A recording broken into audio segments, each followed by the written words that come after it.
Good morning. You are, let me get your official title here. Something. You are cardiologist with SSM Health, SLU Hospital, and SLU Care.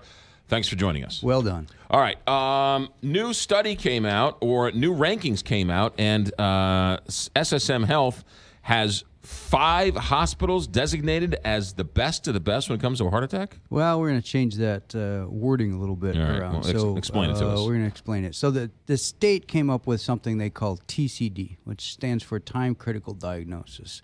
And as all government operations go, this actually started well over 10 years ago.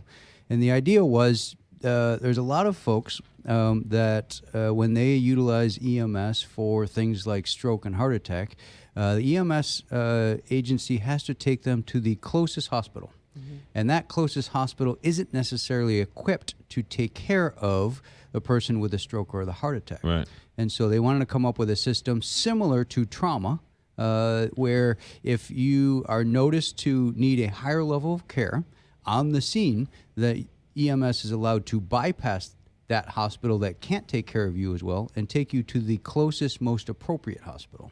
So to be able to do that, they have to put in a system in place to define what are those most appropriate hospitals. And so that's what these designations are, level 1, level 2, level 3, and level 4.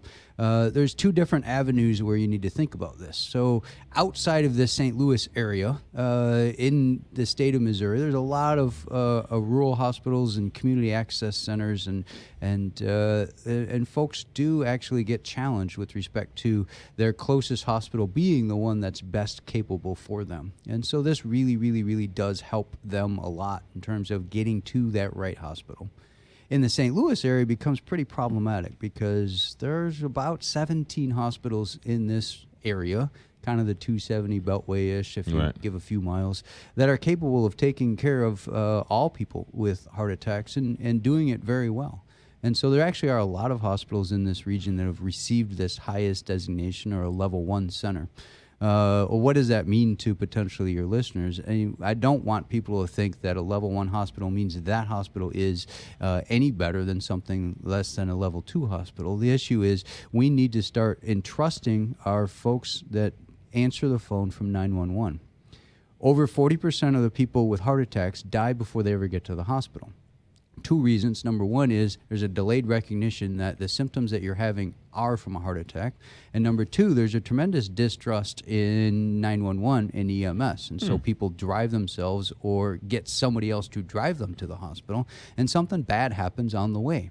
And so what we want to do is we want to try to encourage the folks to say, look, our EMS providers are as well, if not better, trained and equipped and practiced than anybody else in the country. And these folks know what to do. And if you're having a heart attack, you think you're having a heart attack, I want you to chew an aspirin, I want you to call 911, and I want you to let them take you to the hospital they say needs to take care of you. That's really interesting. Big percentage. Yeah, that's really interesting because I have, anytime my limit in dealings with EMS have been nothing but tremendous and professional and wonderful, whether it was a friend or me or anybody else. They've always been top notch and top of the line. But it's about, I think, control. And when you call EMS, you are ceding control. You're sort of, and that's a hard thing for most of us to kind of get rid of. Well, why are we going to get rid of control? We want to be in control. We want to be in control. Right. And, don't take me there. And there's always some kind of impression about such and such hospital. Right. Okay, so the issue is, from this standpoint, look, buildings don't take care of people. People take care of people. There's a lot of level 1 heart centers in this community that are fully equipped and have been judged to be able to take care of you. The quicker you get taken care of, if you're having a heart attack, the better off you're going to be. So forget what color the bricks are, forget what banners outside of that building, forget what symbol is outside of that building. Call 911 and get there. And chew on an aspirin. Chew on an aspirin first. And this comes from a world-renowned heart doctor. Well, Right. thank you for that. But yes. And Yes. so it's to simplify and to give confidence. That's really what needs to happen. We need to reduce heart attack deaths more. We have to actually get people to do this. Yeah. Is what happens in the hospital. Once you enter the door, the last 15 years we've spent reducing every single problem that we've encountered from there. So we streamline that thing. If you are having a heart attack and you enter that door, that any of these hospitals, you're going to get great care. Yeah. And that heart attack's can get stopped really well. And these people really do a bang-up job in doing it. You know what I found? I just got back from a vacation in Europe. Yes. And I found, oddly enough, a lot of heart things hanging on walls all over Europe. Oh, like defibrillators? Right. But I don't see any of that here. Well, they're more hidden around here. The automatic external defibrillators, they're a little more hidden, but we have tried to make a big deal in terms of most workplaces and public places having them. I think we've said these things on the air before in terms of the next time you're at Busch Stadium and you're walking down the concourse,